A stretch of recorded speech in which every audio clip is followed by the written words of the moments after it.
comienzo a la tercera sesión de este Congreso Internacional con David Corbella Guadalupe, que nos presenta una ponencia titulada Las datas de sepultura como fuente genealógica, los casos de Vallehermoso en La Gomera y Taganana en Tenerife en el siglo XVII. Muchas gracias, buenos días. Bueno, el trabajo que hoy presentamos es fruto del estudio de dos documentos que surgen de unas circunstancias económicas coincidentes en ámbitos geográficos distintos. En los años 1515 y 1632, respectivamente, las ermitas de los Pagos de Taganana en Tenerife y Vallehermoso en La Gomera son erigidas parroquias, siendo segregadas de las que eran dependientes hasta ese momento, es decir, la parroquial de los Remedios de San Cristóbal de la Laguna y la Asunción de San Sebastián de la Gomera. En la rendición de cuentas presentadas en las visitas pastorales que a lo largo del 600 se hicieron a estos lugares, queda de manifiesto la pobreza económica de los templos, no contando con ingresos suficientes para su manutención.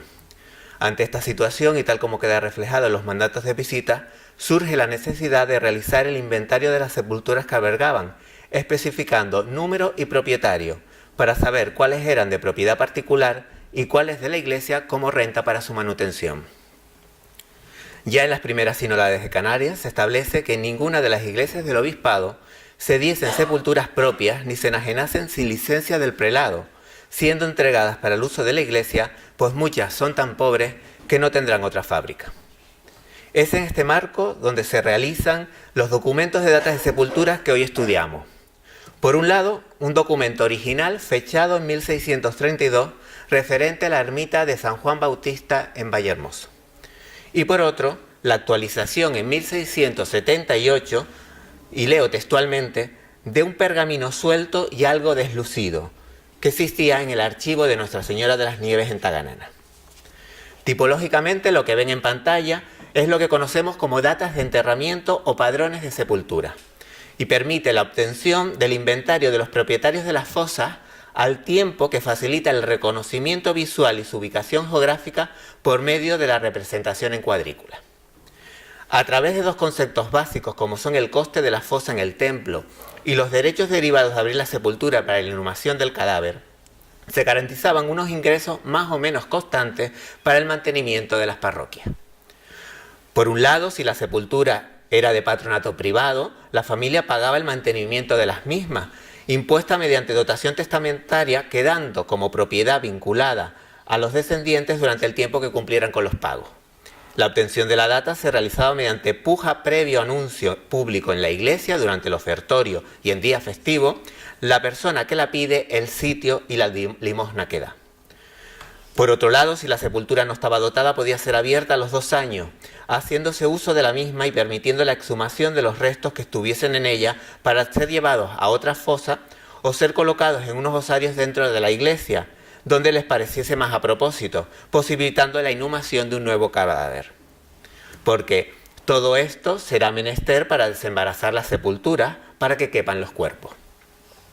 De este modo y de forma gradual, la realización de exhumaciones se convirtió en una forma de acomodar espacio en las iglesias para las nuevas fosas, creando un proceso cíclico que permite a las arcas parroquiales tener ingresos y cuyo canon y rito queda estipulado en las sinodales antes mencionadas. Recordar a este respecto que el Concilio de Trento había establecido la obligatoriedad de realizar las partidas de bautismo y de matrimonio, no así de entierros, que no se realizarán hasta el ritual romano de 1614. Anterior a esa fecha, todo lo que hoy conocemos como libros de entierro realmente son asientos contables. Posterior a esa fecha ya aparece la partida de entierro tal cual la conocemos, pero sigue teniendo esa reminiscencia contable que habían tenido desde el principio. Fíjense, por ejemplo, lo que tienen en pantalla, que es la partida de entierro de Antonio González Guanche, que está asentado en el libro primero de entierros de la parroquia de San Fernando Rey de Santiago del Teide, entre los folios 16 vueltos y 17. Fue asentado el 27 de octubre de 1684, es decir, 70 años después de la aparición de lo que sería el ritual romano. Sigue manteniendo lo que les he comentado, el concepto contable. Según tienen la partida, al lado izquierdo tendrían el concepto y al lado derecho, como notas marginales, aparecería lo que se ha pagado. Fíjense que en el folio 16 aparece quién realiza el entierro, que sería Francisco González como párroco y Fray Juan Antonio, religioso del convento franciscano de Garachico. El protocolo seguido, es decir, 4 pausas, 2 oficios con vigilia y misa y una libra de cera amarilla para los 4 velones que acompañaban el féretro. Y luego el coste total de 162,5 reales. Pero en el folio 16 vuelto, fíjense cómo está el coste de la sepultura, el coste del paño, la limosna que da la familia, otros gastos varios, como pueden ser 8 reales por llevar la cruz, los dobles de campanas, el componer el féretro. Ya a mitad de folio, y ya cambiando de fecha, del 28 de octubre, las misas que impone la familia en honor del difunto, y ya luego en el folio 17, el oficio que realiza, en este caso de misa, la Hermandad de Nuestra Señora del Rosario, impuestas el 12 de noviembre, porque este señor no había testado, con lo cual el resto de las misas tendrían que ser pagadas por la cofradía, en este caso del Rosario. Con esto quiero decirles que, bueno, que con el paso del tiempo, el acto del entierro aportará a la fábrica parroquial unos ingresos que no se obtenían con otros sacramentos, al llevar implícito unos gastos mayores por el servicio prestado. Estos gastos tendrán una oscilación en el coste final del entierro atendiendo al protocolo seguido y suponiendo para la familia del finado una inversión variable en función de las disposiciones impuestas por el difunto y en relación a las posibilidades económicas y sociales del mismo.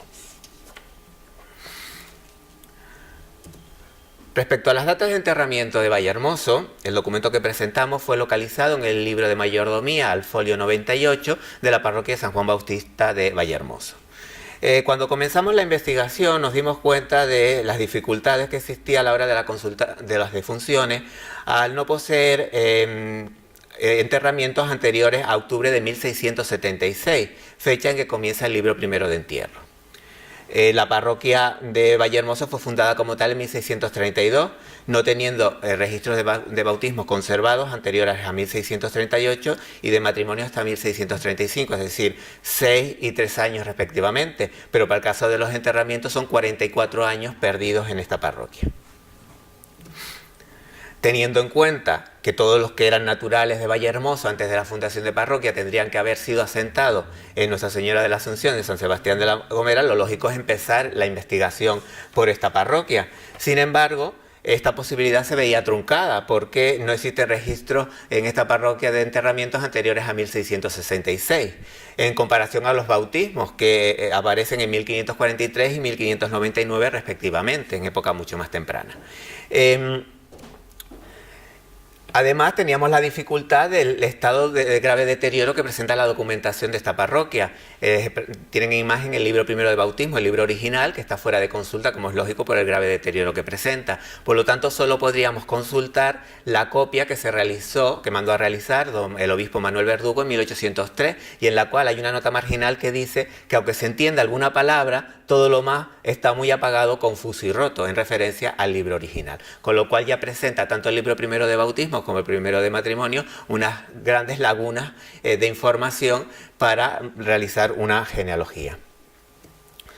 Claro, si consideramos que la primera fecha de bautismo de la parroquia de la Asunción, es decir, 1543, si se estaban realizando bautismos, también se realizaban entierros, y lo comparamos con las fechas antes vistas para los enterramientos, tenemos para el caso de la Asunción 123 años sin entierros, pero para el caso de Vallehermoso tenemos 133 años sin enterramiento.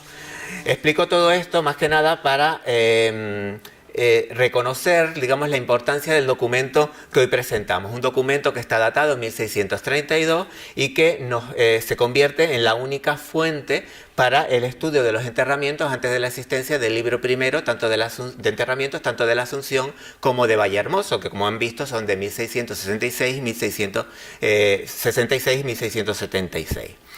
Además, este documento nos ha permitido localizar, en el caso de Vallehermoso, 15 personas que tienen derecho de propiedad sobre una fosa y por lo tanto fueron enterrados en Vallehermoso. Además fueron colocados en la data según su posición social, es decir, María Morena, que es viuda de Juan de Mesa. Juan de Mesa no tiene enterramiento en este templo, está colocada en la capilla mayor al fondo, es decir, el lugar más importante que había en el templo.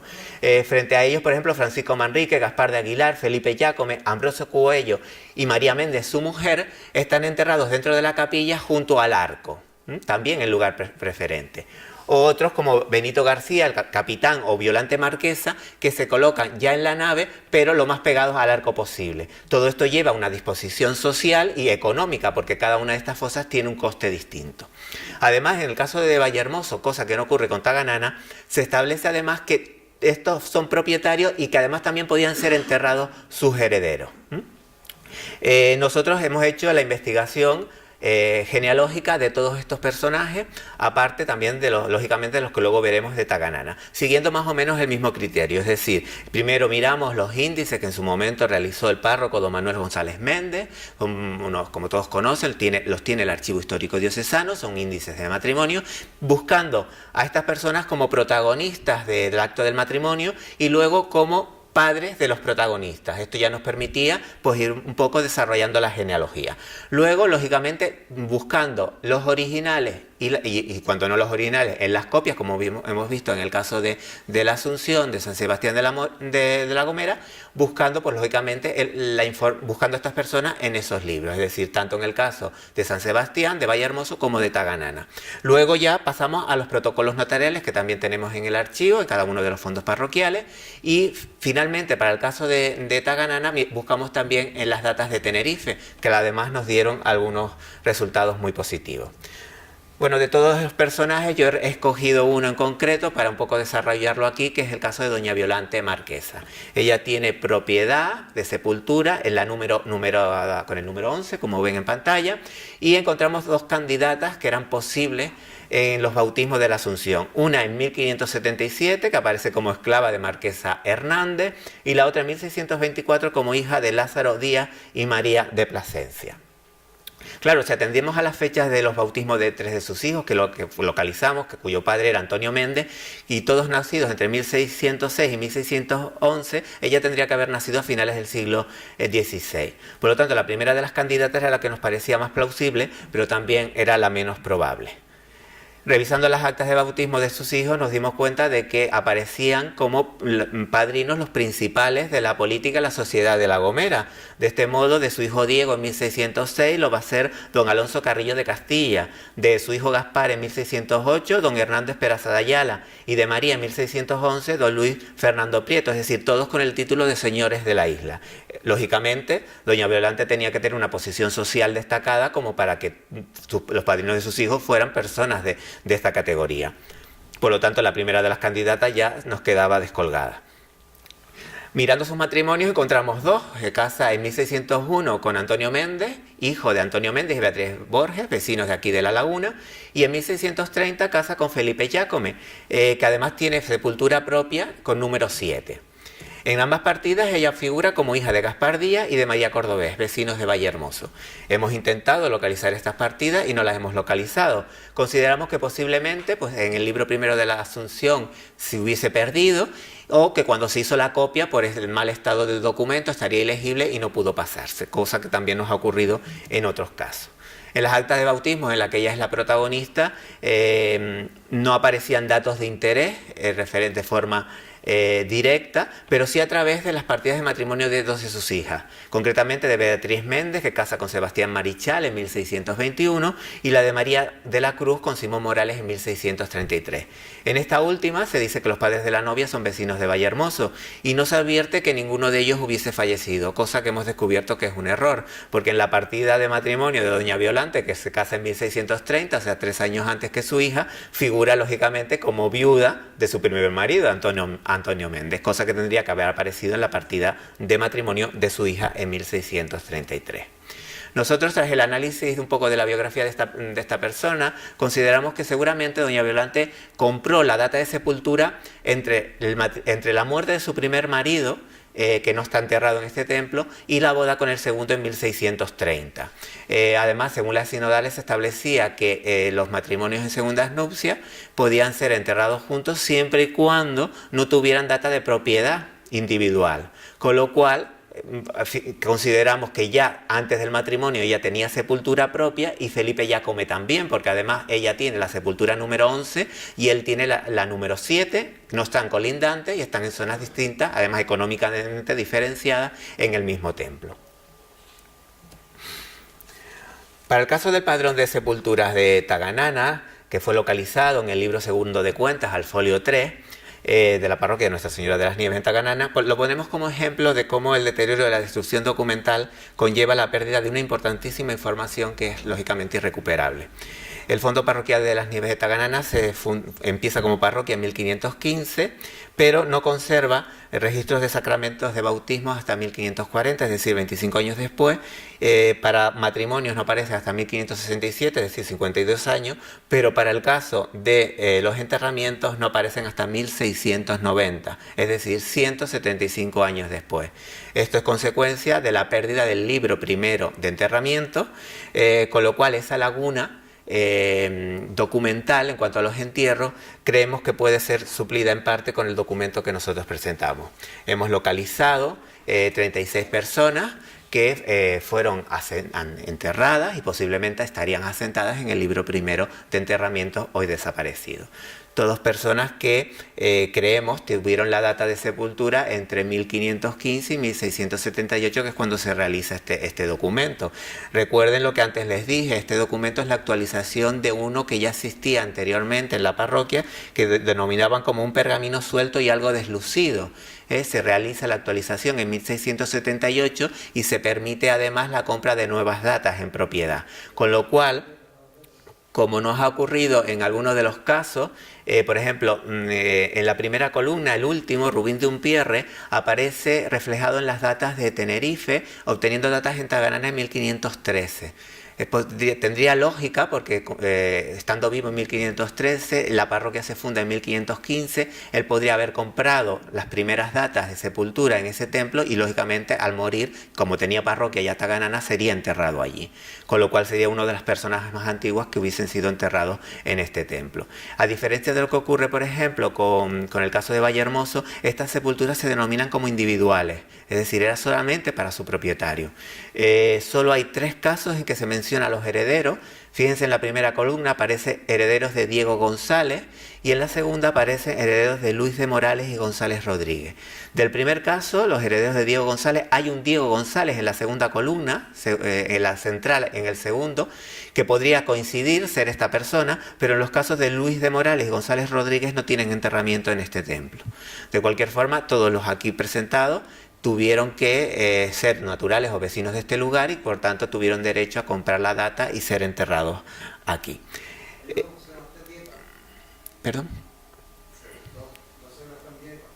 Sí, precisamente de este caso iba a hablar.